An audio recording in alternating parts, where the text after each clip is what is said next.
Kalau orang biasa nafas 5 detik, tarik nafas 5 detik, hembuskan nafas, itu jantung dan otaknya akan koheren. Koheren itu maksudnya seia sekata. Jadi jangan pas zikir misalnya, ini kan merasakan kayak kesemutan, kesetrum, berdenyut, seperti listrik berjalan ya. Nah kalau pas zikir itu rasanya seperti itu, jangan terjebak di mikir. Ya dirasakan, diterima. Ya, jadi diterima apa adanya, tidak usah dilabeli. Maksudnya labeli itu gini, baik, buruk, ini nggak usah dilabeli gitu. Atau yang paling nggak bagus lagi itu gini mas, ini asalnya dari mana? Itu nggak bagus, bertanya seperti itu. Sederhananya itu adalah sebuah peristiwa pelepasan atau energi positif itu mau membongkar stagnasi yang ada di dalam tubuh kita. Yang stagnasi itu sebenarnya terjadi karena endapan emosi di masa lalu. Makanya saya sering bilang sebenarnya zikir, latihan nafas itu bisa untuk diet mas. Bisa. Maka saya sampaikan nanti kalau teman-teman biasa latihan menerima di dalam latihan zikir ini, nanti di dalam realitas hidup teman-teman bisa mudah juga menerima. Makanya menerima itu iso diriadoi, walaupun menerima itu pada akhirnya adalah karunia dari Allah.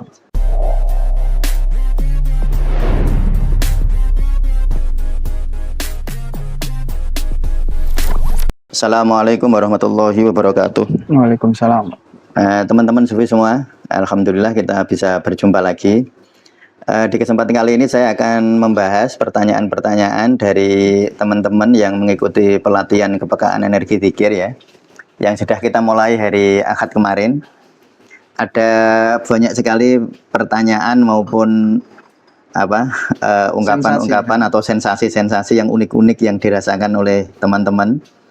Saya tentu tidak sempat menjawab kalau harus lewat WA ya. Makanya saya buatkan tanya jawab khusus untuk menjawab pertanyaan teman-teman yang mengikuti pelatihan kepekaan energi zikir ya.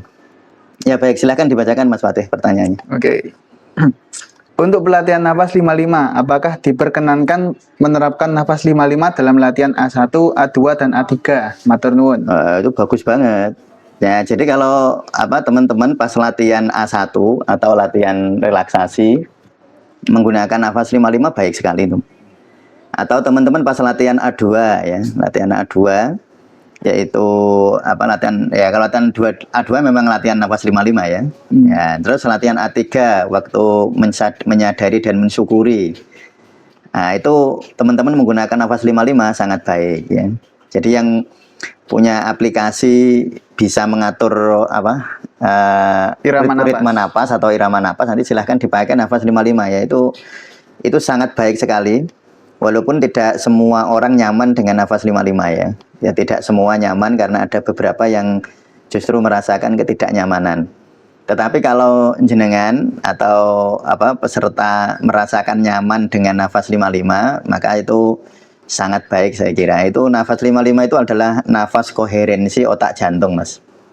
Jadi kalau orang biasa nafas 5 detik, tarik nafas 5 detik, hembuskan nafas, itu jantung dan otaknya akan koheren. Koheren itu maksudnya seia sekata, selaras, serasi. Karena banyak orang itu kan antara pikiran sampai perasaan kan sering bertolak belakang ya mas ya. Jane kepengen ngomong tapi kok hati ora tekan. Jane kepengen hati kepengen tapi mulut tidak nyampe untuk menyampaikan. Jadi antara pikiran dan perasaan seringkali tidak koheren. Nah, latihan nafas yang sangat membantu untuk koherensi otak jantung itu 55 atau ya itu bisa ditambahin 5,5 mas. Ya. Jadi bisa 55 atau 5,5 itu adalah latihan pernafasan untuk membangun koherensi otak dan jantung. Jadi jawaban saya jelas ya. Jadi sangat baik. Jadi kalau teman-teman pengen melakukan seperti itu tuh sangat baik. Ya gitu Mas Fatih untuk pertanyaan pertama. Yang kedua, ini sensasi yang dirasakan teman-teman, Pak. Iya. Saya pertama kali latihan kesemutan, kesetrum, berdenyut seperti listrik berjalan di badan dan seperti ada gelombang yang mengelilingi. Baik dari telapak kaki hingga seluruh tubuh. Dan berjalan mengalir. Oh iya itu ya. Jadi ini laporan sensasi yang dirasakan. Pertama sebelum saya membahasnya, sebenarnya itu bisa dibahas secara keilmuan, tetapi saya berkali-kali pesan, jika pas latihan zikir merasakan seperti itu, pas zikirnya jangan mikir. Jadi jangan ke pas zikir misalnya, ini kan merasakan kayak kesemutan, kesetrum, berdenyut, seperti listrik berjalan ya. Nah kalau pas zikir itu rasanya seperti itu, jangan terjebak di mikir. Ya dirasakan, diterima. Ya, jadi diterima apa adanya, tidak usah dilabeli.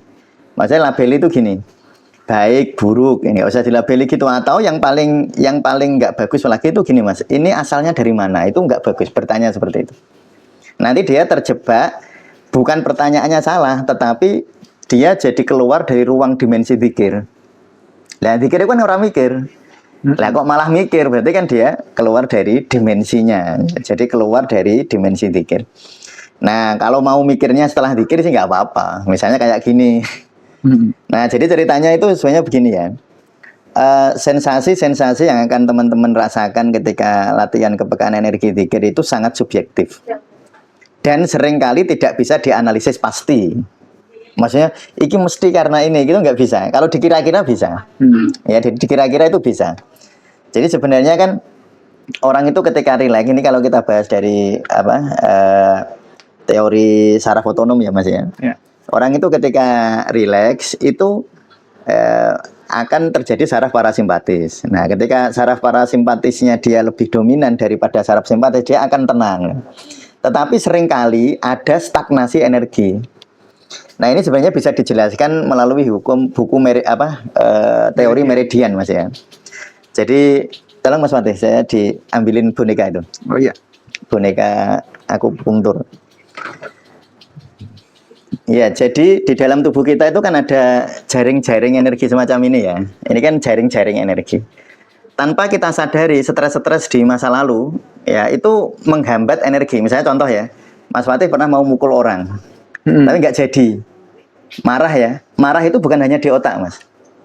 Marah itu nempel di jalur meridian atau di sel. Kalau teman-teman baca buku PERT itu seorang pakar ilmu saraf ya, itu dia menulis buku namanya Molecules of Emotion buku.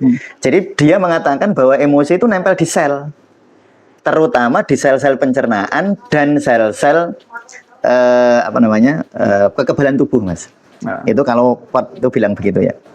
Nah, kalau dalam ilmu meridian, ilmu akupunktur, orang kalau marah, misalnya Mas Fatih pernah menggenggam tangan begini ya, marah tapi nggak jadi kayak gini loh mas, kayak gregetan, pernah nggak? Iya. Gregetan bahasa Indonesia apa? Ya jengkel ya, gregetan, tapi kan ditahan itu mas. Itu energinya stuck mas. Nanti jadi energinya itu terus nempel-nempel di sini. Nah, sehingga waktu teman-teman rileks, ya merasakan relaksasi itu dia kayak dia mau jalan baru terasa gitu. Nah, sehingga itu sebenarnya proses dari pelepasan energi yang stagnan Tadi ya. Nah, sehingga kadang-kadang muncul sensasi-sensasi yang nggak nyaman. Seperti sengatan listrik. Nah, kadang-kadang seperti sengatan listrik, dan itu sangat variatif. Ada yang semutan, ada yang seperti sengatan listrik, ada yang kejutan, ada yang keduten, ada yang berdenyut. Itu sangat terkait dengan di mana energi itu nempel. Nah, dan kita sebenarnya tidak perlu menganalisis kenapanya. Nah, nanti kalau teman-teman membiasakan latihan, nanti dia akan gini, bukan tidak harus hilang mas, tetapi nyaman.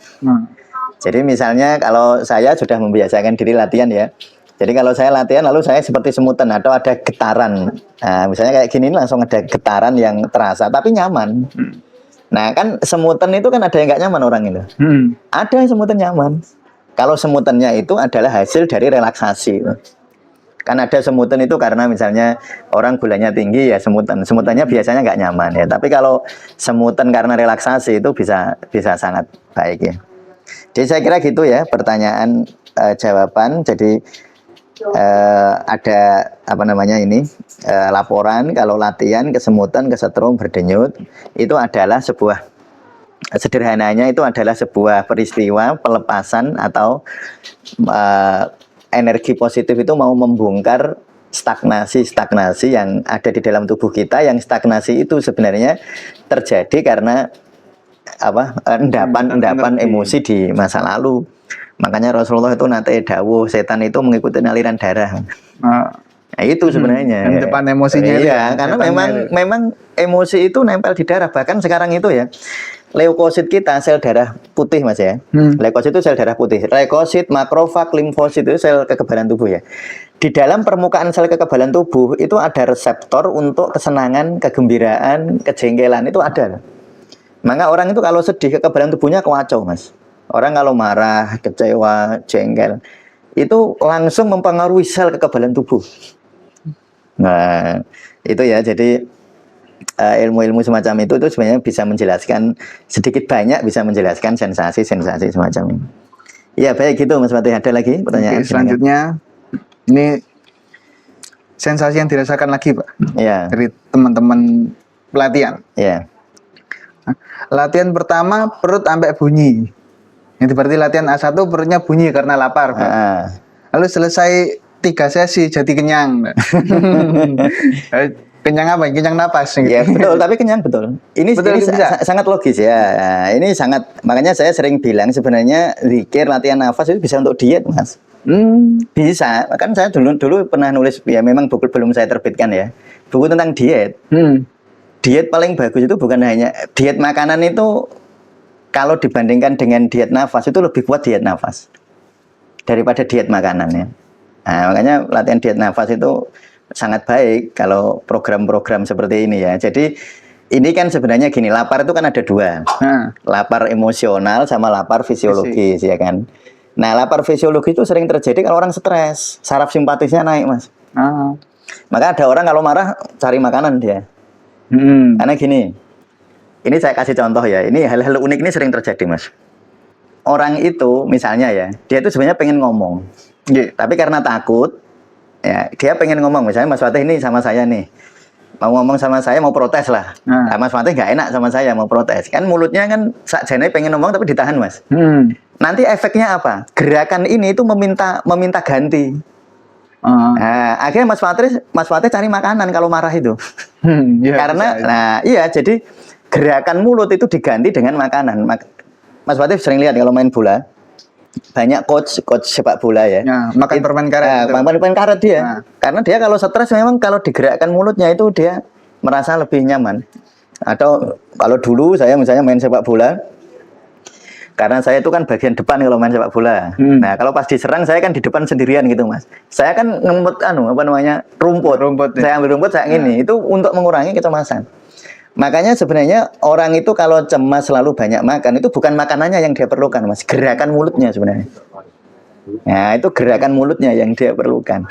Nah, itu yang disebut lapar emosional. Nah, ketika teman-teman lalu zikir atau latihan zikir atau latihan nafas ya, lalu kan terjadi ketenangan. Maka terjadi saraf simpatisnya jadi lebih dominan. Dia akan damai, tenang gitu. Sehingga lapar emosionalnya hilang. Jadi kalau ini laporan sebenarnya ini sebenarnya adalah bahwa lapar yang beliau rasakan itu sebenarnya lapar emosional, kemungkinan besar ya. Lapar emosional, lalu setelah dia damai, lapar emosionalnya itu hilang gitu. Lapar emosional itu cirinya begini Mas. Lapar yang disebabkan oleh panca indera. Nah, kan lapar itu harusnya asalnya dari lambung, harusnya ya. Alarm lapar itu harusnya dari lambung. Lambung lapor ke otak. Nah, tapi ada orang lapar emosional itu alarmnya bukan dari lambung, alarmnya dari panca indera. Contohnya, Mas Fatih sudah makan ya. Terus lewat, belalah ada orang jualan rujak cingur baru gitu. Rame banget Mas. Nah, karena lihat tuh gambare warungnya di depan tuh gambar rujak cingure menggoda betul. Menarik. Mas Fatih jadi lapar gitu. Jadi laparnya bukan dari lambung, dari mata itu tadi. Mata melihat terus lapar. Atau yang sering itu gini. Malam-malam Mas Fatih biasanya sudah makan nih. Sudah makan sekitar jam 7 misalnya, sebelum sholat Isya. Lalu jam 10 belum tidur Mas Fatih karena ngedit apa-apa. Alhamdulillah ada mie tek-tek lewat. Dengar kan suaranya? Ding ding ding. Nah, tek. Nah, Mas Fatih wis biasa, wah enak ini malam-malam. Jadi lapar itu stimulasinya dari pendengaran itu. Nah, jadi dari telinga ke lambung ke otak. Harusnya itu harusnya dari lambung tok, Mas.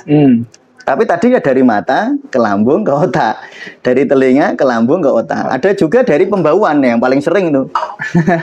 Mas Fatih sudah makan, tapi ada orang tetangga lewat di samping rumah goreng ikan teri, goreng ikan asin, baunya menyengat ya. Mas Fatih jadi lapar.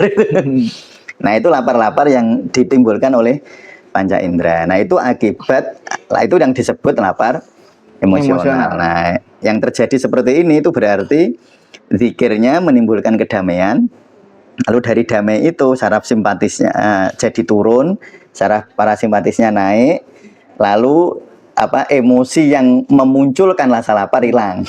Makanya terus rasanya lebih tenang atau lebih kenyang ya.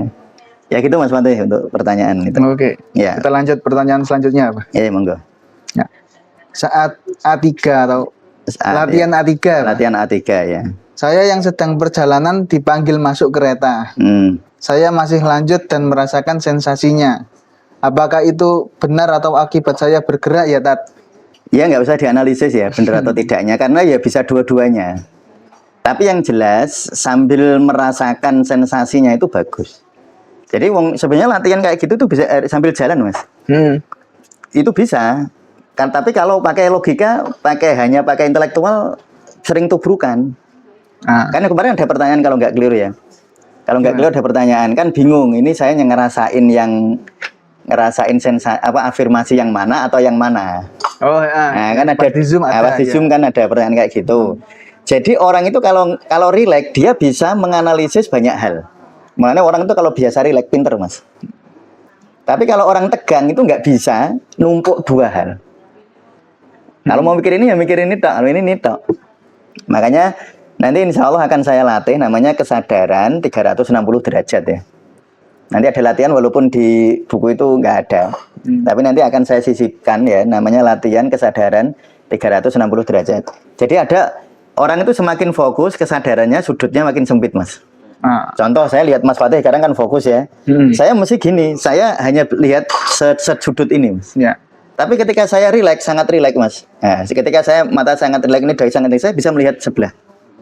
Dan itu bisa gitu. Nah, saya bisa melihat bahkan sebelah ini saya bisa lihat gitu. Itu jadi orang semakin rileks, kesadarannya semakin luas sudutnya. Nah, nanti luar biasa. Makanya saya sebut melatih diri kesadaran 360 derajat atau artinya melatih kesadaran yang lebih luas. Nah, jadi itu tidak masalah dan tidak perlu dianalisis benar tidaknya. Cara menganalisis gini ya, kalau mau menganalisis ya, paling penting itu menganalisis suasana batin Mas Mati. Suasana hatinya yang jadi kalau damai bener gitu aja. Jadi kalau hatimu damai, pas latihan jadi damai bener. Kalau latihan jadi takut, berarti belum bener. Nah kalau gitu gimana Ustaz? Ya diterima belum benernya, nggak usah ditolak. Memang belum bisa gitu. Ini nggak usah kok belum bener ya, nggak kayak teman-temanku nggak usah itu sampai terjebak itu. Karena yang diterima itu bukan hanya sensasi Mas. Bahkan tidak ada sensasi harus diterima. Bahkan harus menerima, misalnya dia nggak bisa menerima, harus menerima bahwa dia nggak menerima. Nah gitu, memang harus mundur terus gitu. Nanti akhirnya kita jadi damai, menemukan suatu titik keheningan kalau kayak gitu. Tapi kalau serba dilawan, serba menganalisis gitu, misalnya semutan itu bisa bagus tadi saya sampaikan ya. Itu kan bisa sensasi-sensasi energi yang mengalir, yang ngumpul bahkan ya, yang berakumulasi di sebuah tempat di dalam tubuh kita. Aslinya apa? Tapi karena menganalisis jadi elek Mas. Karena nanti terus muncul emosi negatif, iya kan? Misalnya dianalisis, iki opo ya? Nah gitu. Misalnya terus eling tonggone yang semutan karena diabetes misalnya, kan jadi negatif. Nah nanti sumbernya jadi negatif karena emosi lebih kuat daripada fisik. Jadi ketika pikiran analisis itu memunculkan emosi negatif, maka akan energinya yang awalnya jadi sebenarnya positif bisa berubah jadi negatif. Ya gitu. Nah, terus ada lagi? Selanjutnya ini, alhamdulillah hari pertama ini saya ikut latihan. Sensasi yang saya rasakan, badan saya terasa hangat seperti ditiup mulai dari kepala hingga kaki. Dan terasa waktunya berasa sangat singkat selama 28 menit. Namun badan berasa segar setelah latihan. Alhamdulillah, terima kasih Pak Ustadz. Iya. Latihan yang diberikan hari ini insya Allah ikut terus. Ya, ini saya kira sangat baik, dan sekali lagi saya berpesan ya, sensasi apapun yang muncul, ngenten. Ini tekniknya ya teman-teman ya. Ada sensasi muncul nih. Kalau ini sensasinya kan di persepsi baik. Tapi persepsi itu kadang-kadang otomatis loh Mas. Persepsi otomatis. Otomatis. Jadi misalnya Mas Fatih pas latihan gitu, pas latihan A3, tiba-tiba ono griming-griming. Nah. Kan langsung mikir kan. Kan nggak bisa nggak mikir. Iya. Ya, tapi pikiran itu diterima gitu. Nanti otomatis pikirannya larut. Nah, kadang-kadang karena mikirnya kejeron apa ya, terlalu dalam muncul emosi. Nah, emosinya diterima. Jadi memang tidak mikir ya. Kan tadi saya bilang di awal ya, bahwa zikir itu kebalikan dari mikir. Nah, tetapi kadang-kadang itu kan otomatis. Bagi sebagian orang loh ya. Kalau dulu saya juga gitu sih. Kalau sekarang sih enggak. Kalau dulu otomatis Mas mikir itu apa gitu. Ini apa gitu. Nah, kalau pikiran itu hanya sekilas, mungkin tidak menimbulkan sensasi emosi yang intens ya.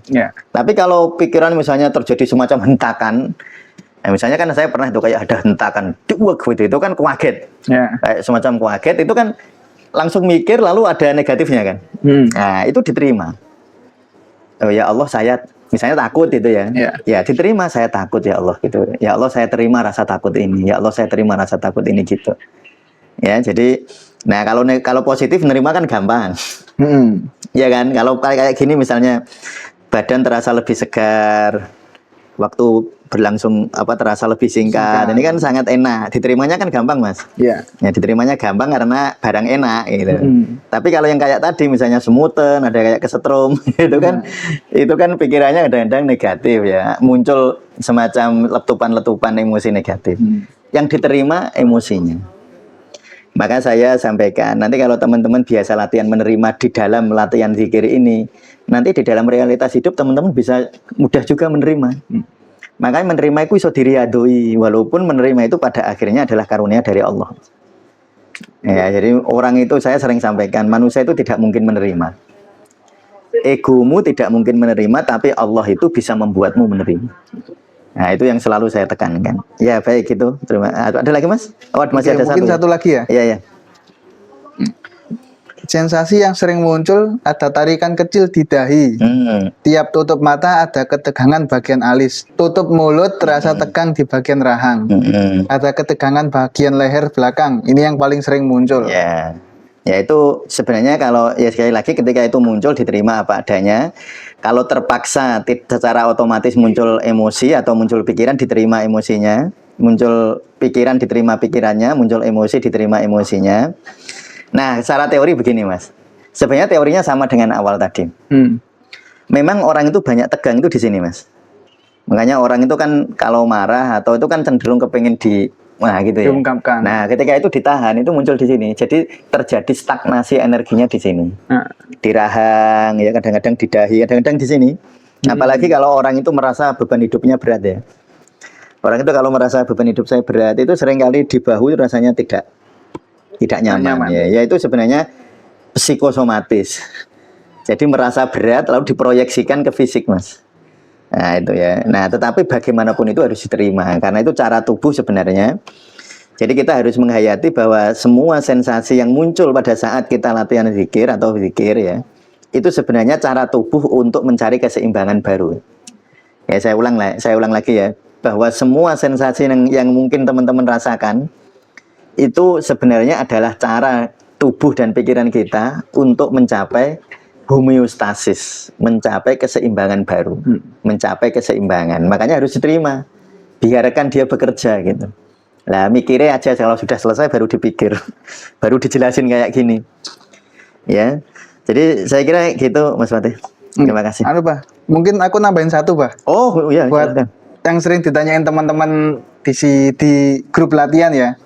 Itu kan ketika latihan terus ya ada yang ketiduran atau enggak ada yang pikirannya itu kemana-mana itu loh. Kan teman-teman bingung itu gimana cara ngatasinnya gitu. Gimana apakah tadi? Boleh ya kalau pas latihan ketiduran kan? Oh ketiduran. Nah, atau enggak pas latihan terus di tengah-tengah itu mikir lain jadi nafasnya berubah. Nah, cara ngatasinnya gimana gitu? Enggak usah diatasin. di bawah ya. Nggak usah diatasi, betul. Karena waktu teman-teman berusaha mengatasi itu ketegangan baru, Mas. Nah, Muncul ketegangan baru ya. ketegangan baru karena dia kepengen. Wah, aku kok ngene ya, sudah mikir-mikir aja. Tapi hampir pasti, saya katakan hampir pasti ya, ketika teman-teman menerima itu, dia akan larut. Jadi rumusnya dititeni ya, ini rumusnya dititeni. Semua akan tunduk di dalam singgasana cinta. Semua akan tunduk pada saat kamu mau menerima apa adanya. Nah, itu begitu. Jadi nggak usah diatasi, Mas. Sudah biarin aja. Kalau sadar udah ngelantur, lanjut. Iya sudah. Oh, saya ngelantur gitu aja. Nggak usah dihentikan lanturannya. Nggak usah. Jadi nggak usah. Cukup nafasnya disadari aja. Pikirannya yang ngelantur ya biar ngelantur. Tetapi kalau begitu nggak mungkin ngelantur. Anehnya begitu. Tapi kalau dilawan, aku nggak boleh ngelantur, aku nggak boleh ngantur. Nah, nggak bisa. Kalau kayak gitu nanti jadi perlawanan, Mas. Oke. Ya, gitu ya. Ya, saya kira demikian teman-teman. Nanti insya Allah masih ada banyak pertanyaan saya kira yang belum saya respon. Tapi nanti akan saya respon pada waktunya nanti ya. Terima kasih sekali. Assalamualaikum warahmatullahi wabarakatuh. Waalaikumsalam.